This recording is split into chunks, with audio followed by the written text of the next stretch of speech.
नमस्कार, मैं राकेश परमार और आप देख रहे हैं महत्वपूर्ण मुद्दा।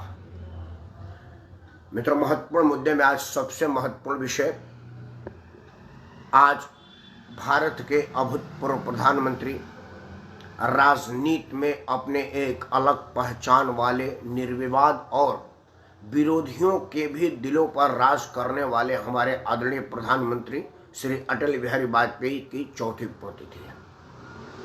पुण्यतिथि पर उनकी एक लाइन से कि रार नहीं ठानूंगा, हार नहीं मानूंगा, काल के कपाल पर लिखता मिटाता हूँ, गीत नहीं गाता हूँ, गीत नहीं गाता हूँ।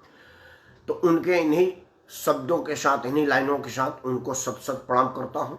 परमपिता परमेश्वर से तब भी प्रार्थना किया था जब वो इस नश्वर शरीर को छोड़ करके गोलोकवासी हुए थे और गोलोक की यात्रा पर निकले थे कि परमपिता उनके अपने श्री चरणों में स्थान दे।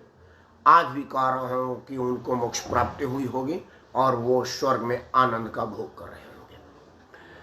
मित्रों, आज चर्चा है आजादी के अमृत महोत्सव पर लाल किला के प्राचीर से भारत के प्रधानमंत्री श्री नरेंद्र मोदी जी, जो आज के तारीख में देश दुनिया में सर्वाधिक लोकप्रिय जननायक हैं और हमारा सौभाग्य है कि वो हमारे प्रधानमंत्री हैं, ने जो चर्चा किया 82 मिनट के अपने संबोधन में, विपक्ष ने जो 2 मिनट का उनका संबोधन को पकड़ा और उस पर बवाल काटा है, हम भी आज उस 2 मिनट के ही बात पर अपनी बात रखेंगे। उनका जो प्रश्न था परिवारवाद, उस पर चर्चा हुआ और उस दिन मैं भी 2-1 समाचार चैनलों पर था जिसमें कहा गया था कि नरेंद्र मोदी को राजनाथ का परिवारवाद नहीं दिखता है, नरेंद्र मोदी को फलाना का परिवारवाद नहीं दिखता, फलाना का, मतलब वो भारतीय जनता पार्टी के लोगों के परिवारवाद की चर्चा कर रहे थे। वो कैसे ये बताना चाह रहे थे कि भारतीय जनता पार्टी के शीर्ष नेतृत्व में भी परिवारवाद हावी है।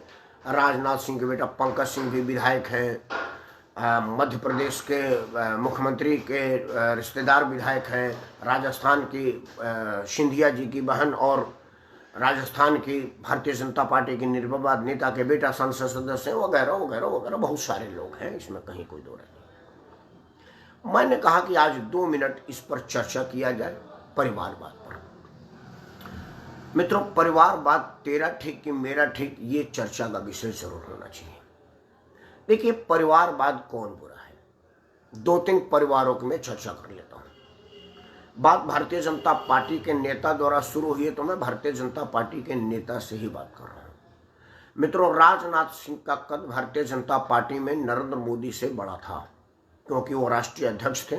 नरेंद्र मोदी के प्रधानमंत्री के उम्मीदवार बनने से पहले तक राजनाथ सिंह के मुकाबले में नरेंद्र मोदी कहीं नहीं थे। आज भी नरेंद्र मोदी के मंत्रिमंडल में दूसरा स्थान है और राजनीति में उनका पहला स्थान है।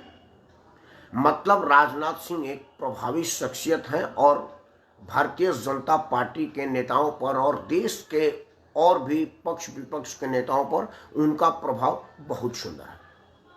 लेकिन फिर भी उनके पुत्र पंकज सिंह अब की बात उत्तर प्रदेश विधानसभा में रिकॉर्ड बहुमत से जीत करके सदन में पहुंचे हैं, लेकिन मंत्रिपरिषद में उनको स्थान नहीं मिला क्योंकि राजनाथ सिंह नहीं चाहते थे।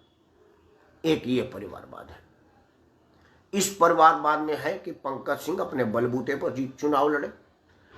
राजनाथ सिंह एक बार भी नोएडा में अब तक प्रचार के लिए नहीं गए पंकज सिंह के लिए वोट मांगने।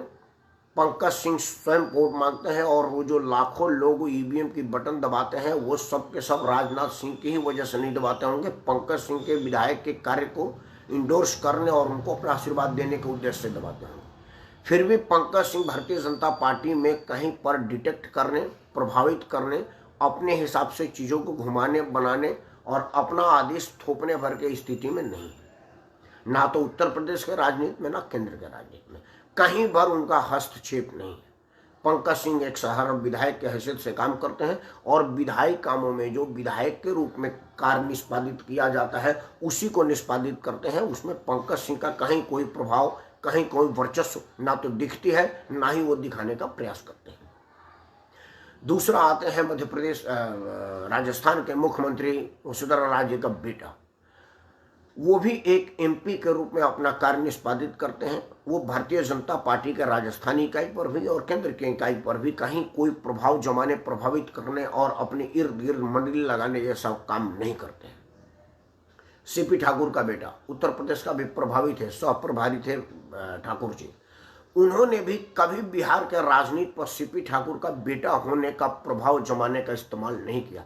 मतलब ये है कि भारतीय जनता पार्टी में अगर राजनाथ सिंह का बेटा पंकज सिंह कोई प्रभाव जमाने, प्रभावित करने, चीज़ों को अपने हिसाब से घुमाने मोड़ने और खुद को वर्चस्व में दिखाने भर का प्रयास कभी नहीं किए, ना ही स्थापित करने का प्रयास किए, इसको परिवारवाद कहेंगे या परिवारवाद कहेंगे। अभी जो ताजा घटना हुआ है, बिहार में सत्ता परिवर्तन हुआ है और लालू प्रसाद का बेटा तेजस्वी यादव मुख्यमंत्री का उम्मीदवार के रूप में काम कर रहा है। बेशक सत्ता में मुख्यमंत्री नीतीश कुमार हैं, लेकिन सत्ता पर जो धमस राबड़ी देवी और लालू प्रसाद के बेटा तेज प्रताप और तेजस्वी मीसा भारती तक का है, उतना किसी का नहीं है।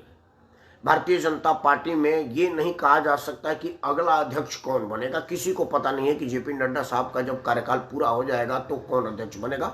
लेकिन राष्ट्रीय जनता दल का अध्यक्ष मुझे पता है कि कौन बनेगा। वो लालू प्रसाद के मृत्यु के बाद ईश्वर उनको लंबे मुद्दे स्वस्थ करें और भगवान उन पर कृपा बनाए रखें, लेकिन कभी तो सीट खाली होगी। जब सरदे अटल बिहारी वाजपेयी जी जैसा आदमी इस नश्वर शरीर को छोड़ के गया, अब्दुल कलाम छोड़ गए, पंडित जवाहरलाल छोड़ गए, इंदिरा जी गई, चंद्रशेखर जी गए, सुभाष चंद्र बोस गए, भगत सिंह गए, चंद्रशेखर आजाद गए, बिस्मिल अशफाकुल्ला खा गए, बहादुर शाह जफर, मंगल पांडे, कुंवर सिंह जैसे लोग जब चले गए तो लालू प्रसाद फिर किस खेत की मूल्य जाना ही है, क्योंकि ये दुनिया है, जो आया है वो जाएगा।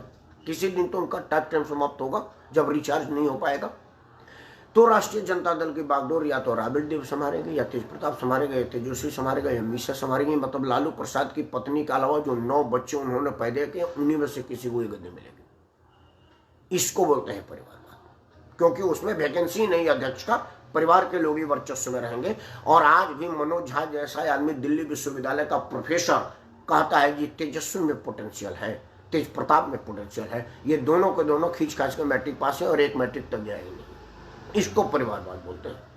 राजीव गांधी के पुत्र राहुल गांधी और प्रियंका गांधी में ही लड़ाई है कि कांग्रेस की अध्यक्ष कौन बनेगा। स्थिति यह है कि राहुल गांधी हार की जिम्मेवारी लेकर के और लोगों को बताने के लिए कि भाई तुम भी जिम्मेवारी लो, उनका इशारा मध्य प्रदेश के मुख्यमंत्री तत्कालीन कमलनाथ की तरफ था और उन्होंने रिजाइन किया। तब से कांग्रेस बिना अध्यक्ष का चल रहा है। ये 2.5-3 साल हो गया, कोई अध्यक्ष नहीं है। लेकिन कोई दूसरा आदमी अध्यक्ष का फार्म भरने के साहस ही नहीं कर पाया, क्योंकि वहाँ फार्म भरने की इजाजत नहीं है। परिवारवाद इसको बोलते हैं। मुलायम सिंह के परिवार में उनके खुद के भाई प्रोफेसर हैं, हालांकि किस विश्वविद्यालय के आज तक पता नहीं चला, लेकिन प्रोफेसर हैं। शिवपाल जी बिल्कुल मुलायम सिंह के बराबर के नेता, इसमें कहीं दो राह नहीं है। समाजवादी पार्टी के गठन में साइकिल के 2 पहियों में एक पहिया अगर मुलायम सिंह का था तो दूसरा शिवपाल यादव का था। मुलायम सिंह से शिवपाल यादव की संघर्ष गाथा कहीं रत्ती भर भी कम नहीं है। वो तो शिवपाल यादव की महानता है कि उन्होंने अपने बड़े भाई मुलायम सिंह यादव को सत्ता दिया, नेता माना।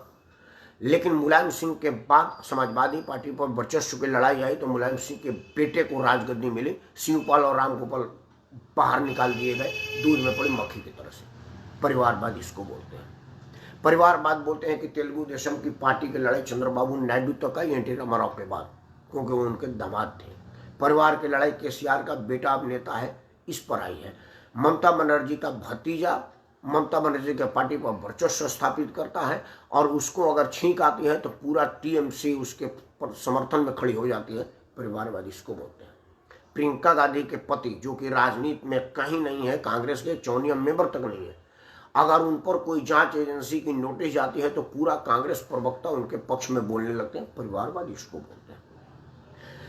तो मित्रों, परिवारवाद पर अगर चर्चा आता है तो वो परिवारवाद कहा जाता है जो वर्चस्व को स्थापित करे या फिर बिना कहे सुने उसका वर्चस्व स्थापित मान लिया जाए। ये नहीं है जो खुद को संघर्ष में ला करके लोगों के दुख सुख में अपने आप को भाग ले करके जनता का हित करके, जनता का काम करके, जनता के बीच से, जनता के द्वारा, जनता का आशीर्वाद से जनता का रिप्रेजेंटेटिव करने आता है, उसको परिवारवाद नहीं कहते, जैसा भारतीय जनता पार्टी में है। तो आप मिलाइएगा कि परिवारवाद किसका बढ़िया है और किसका नहीं है। अगर कोई आदमी, जैसे मैं हूँ, अगर मेरा बेटा अपने हिसाब से कंप्यूटर इंजीनियर बन गया है तो उसमें मेरा क्या मतलब है? मैं फेसबुक बोलते समय तो थोड़ा मेरा बेटा इंजीनियर बन गया। उसने इंजीनियरिंग की पढ़ाई की, मेहनत की, परीक्षा पास किया और कंपटीशन दिया और एक बहुत बढ़िया कंपनी में बड़ा टफ साक्षात्कार से गुजरा और तब जाकर के बना। तो मित्रों, निश्चिंत रहिए कि जो प्रधानमंत्री नरेंद्र मोदी ने परिवारवाद पर चोट किया है वो उस परिवारवाद पर चोट किया है जो बिना कुछ किए पार्टी पर स्थापित हो जाते हैं और उनका वर्चस्व स्थापित है। बिना किसी अनकंटेस्टेड विन जो घोषित कर दिए जाते हैं वो परिवारवाद है और वो जहरीला है, क्योंकि उनको संघर्षों से कोई मतलब नहीं होता। वो संघर्ष नहीं किए होते हैं और ना ही वो संघर्ष करना चाहते हैं। उससे होता क्या है कि पार्टी सफ़र करती है। जैसे आज कांग्रेस का आलाकमान सुरक्षा कारण से हो या अपने अकड़पन हो, एरोगेंस से हो, जिस वजह से हो, आज उनके मुकाबले में कोई अपने आप को खड़ा नहीं कर सकता और कोई आदमी संघर्ष नहीं करता। कांग्रेस खत्म होती जा रही है क्योंकि उसके पास ना तो नेता है ना ही कार्यकर्ता है। नेता वो बनने नहीं देते, कार्यकर्ता कोई बिना नेता का हो नहीं सकता है।